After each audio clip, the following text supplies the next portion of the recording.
Greetings, groovy people! Welcome to the channel. I'm the self-proclaimed Blue Dragon, and this week it's the monthly Q&A. I know I've been promising the top 5 manga / anime magical girl shows and stories that I enjoy.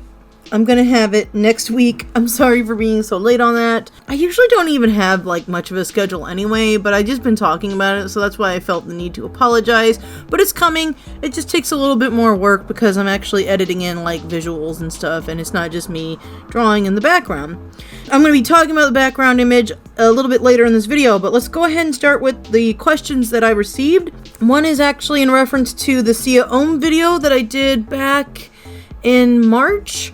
Basically, I was talking about my opinions on jealousy and how comparing oneself to other who we consider to be more skilled artists than ourselves, how some people will let that prevent them from working on art because of their jealousy at somebody else's skill level.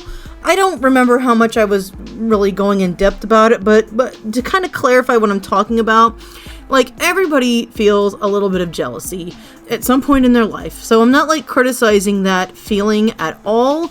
In fact, sometimes, in my opinion, in my experience, jealousy can be used as a good motivator to really get you wanting to improve your skill. And I kind of think that rather than being jealous, you can almost it might just be semantics or playing with words, but rather than being jealous, maybe instead view it as being inspired and wanting to strive towards and achieve a similar level of skill as people that you think are better than yourself. But I couldn't think of the terminology for it at the time, but I myself have suffered from the anxiety of influence. That's the actual way that it's phrased, I think, in academia.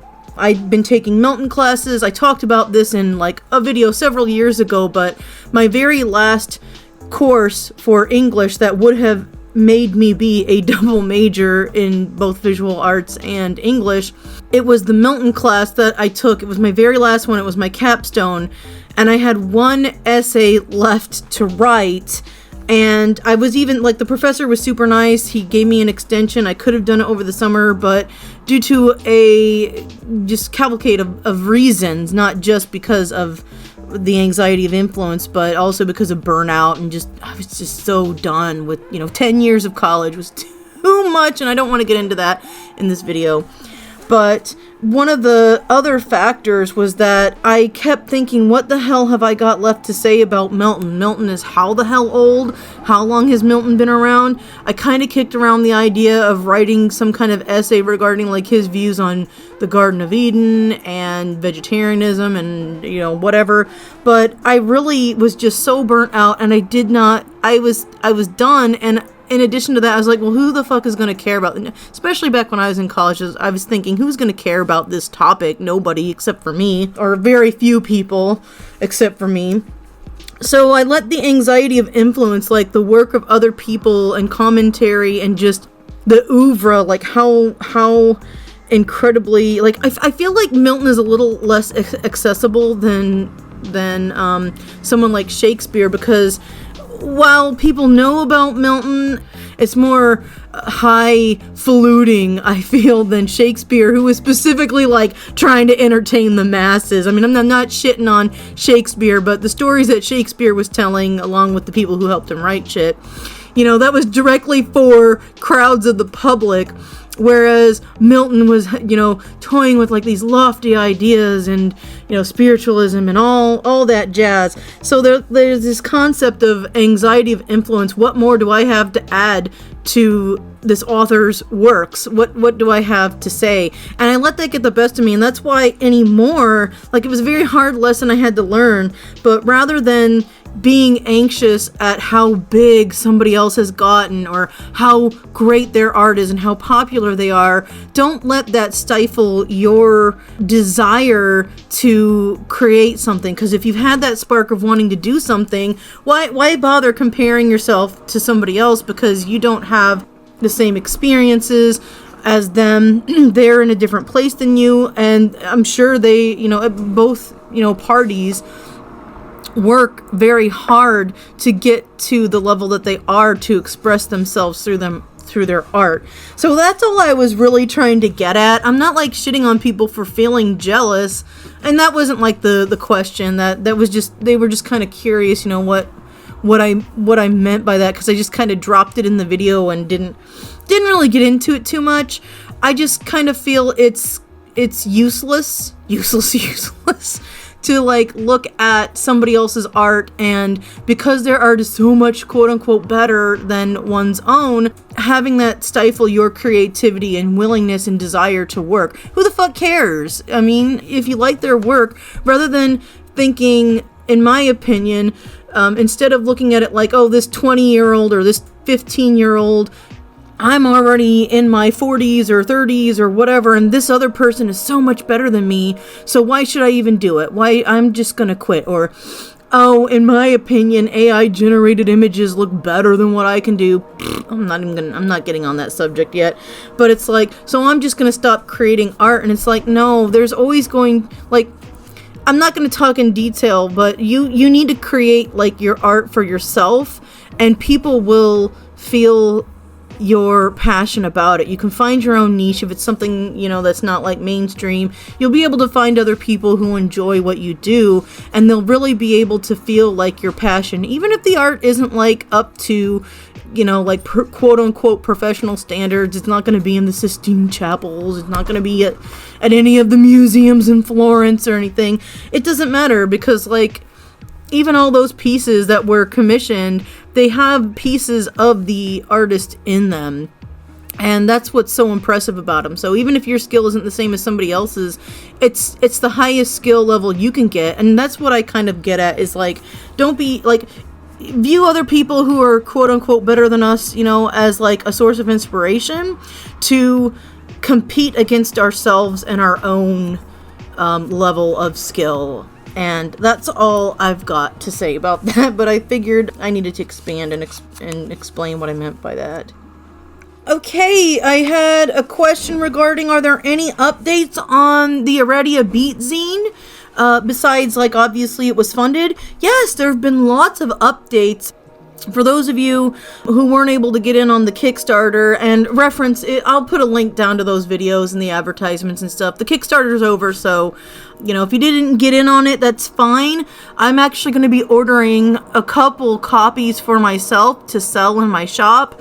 So, yeah, it's coming along. The person who's coordinating it, Nan, she's already got the bookmarks printed off. She's got the buttons and the keychains, because we reached a couple of our tiers.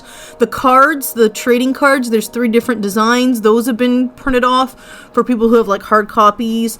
Obviously, like, the digital merch is already done. We did, you know, we worked on that before the Kickstarter even started, I think. Yeah, I think we had everything done before the Kickstarter.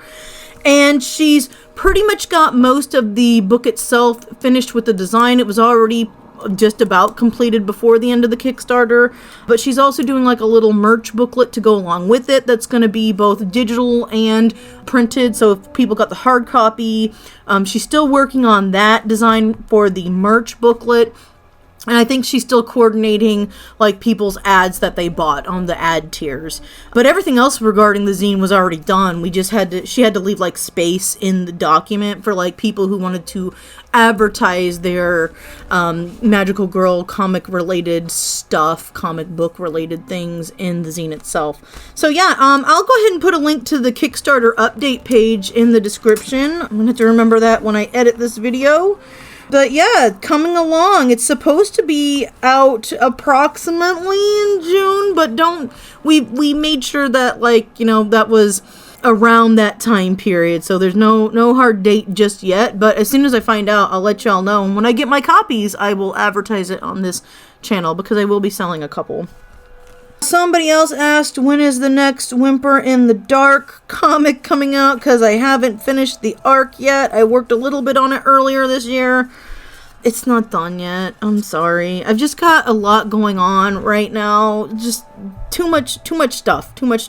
But I do plan to finish it before the end of the year. Sorry. No real good answer for that. And then the last question that I'm going to be answering today in this video I keep talking about the ComicFury zine, just dropping like the Psychedelica zine, comments about it. So I was asked, what is ComicFury? What is ComicFury zine? What is this that I'm talking about? And in the background, I've been working on my cover page for the submission to this zine. First off, ComicFury zine, for those of you who haven't been around and don't know what it is, it's a community project that myself and other members of the ComicFury community work on. It's a printable zine, but we've also expanded to like posting the pages on the ComicFury website, as well as just this year expanding to like taking online only submissions too. There's a PDF version of the zine that is printable for people to give away for free. You cannot sell it. It's not like a commercial thing. It's a community thing, and we don't want to get money involved with this. I don't want to get money involved with this, y'all. But yeah, it's something we started in 2020. We had been kicking around talking about it, a bunch of us on the forums, and then a team of us got together and we actually did the research, did the work to put it together, and we've been doing it a year ever since. So yeah, it's just a really fun community zine, and it's supposed to bring awareness to the public at large about the comics that are being created on ComicFury, because ComicFury isn't really talked about. It's always fucking webtoons. It's always fucking tapas and webtoons, and sometimes people will bring up global comics, which is like younger than, I'm not shitting on global comics, don't get me wrong, but it's like younger than ComicFury. ComicFury has been around for a long time, and it's probably one of the websites that has the least amount of censorship, and you can actually talk to the person who created it.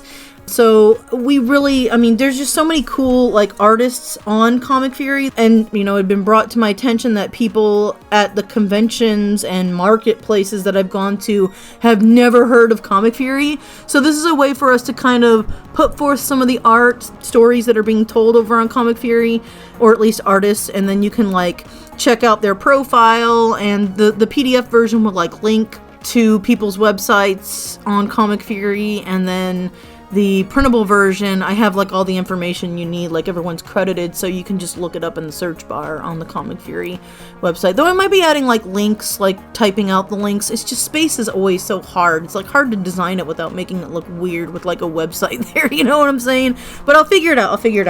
But yeah, that's what ComicFury zine is. And then the Psychedelica Not Safe for Work zine is going to be our first zine of 2023. So I've been talking about how I'm working on my own submission, and that's what's going on in the background. I'm doing an homage to Chris Cool, which is just a fantastic, very trippy-dippy, explorative comic. And I got this, I think I first found out about it last year when I was working on the Aradia Beat zine, and like I was looking up polychromatic color scheme, like psychedelic color scheme, and that came up, and so I realized that I should probably check this out. It's by a French artist named Kaza, and it's from the 60s, and it's just a space adventure with a lot of sex. It's really fucking very colorful. Feels you can definitely see the homages to Peter Max and Renee. Is it Renee? Marguerite? The dude who has the floating apple in front of the dude's face with the bowler hat. Yeah, where Apple Records got the name of their company. If you don't know who Apple Records are, the Beatles started a record company in the 60s. But now I'm getting into like a whole bunch of bullshit nobody cares about. So yeah, Psychedelica is the theme for our Not Safe for Work zine. The application's just closed on April 22nd. But if any of you out there are on ComicFury, if you have comics or if you're part of the community, we are still accepting characters for either a splash page, which is a large single page spread, or a double page spread depending on how many characters we get, and then you like do your character, and then I come up, or Mega or somebody will come up with the background for the splash page. If you know what comic books are and know what a splash page is, it's just no borders. Otherwise, if we don't get enough characters for that, we do like a character bio and then link to everybody's comics. So we are still accepting characters for that, but you do have to be part of the ComicFury community, and it's free to join, and all you gotta do is be active on the forums. You don't even have to have a comic as long as you have been around the forums and participating, and not just creating an account to get into the zine, because it is really a community thing. But yeah, I'll be talking more about the Psychedelica zine as I work on my project. I've already gotten this cover in the background done, my homage to Chris Cool, as I mentioned. And I've got the first page of the short version completed that's going to go into the zine, and then I'm actually going to do like an extended version, which is like going to be 16 to 18 pages long. It's going to be balls to the wall, insane. I'm really pushing myself with this because it's just a really fun theme, you know what I'm saying? But yeah, that's all I got to say this week. So thanks for your questions. Anyone interested in getting first grab at the questions, that's at the $5 tier or higher on Patreon.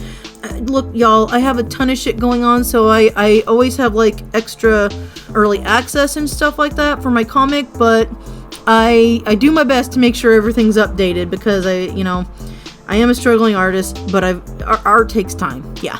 So anyway, thank you to my patrons. Y'all are great. I'm out of here for now. Peace and love.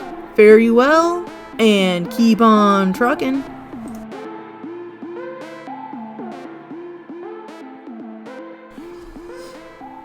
Hi, honey. Almost cut my arc today. It was getting kind of long.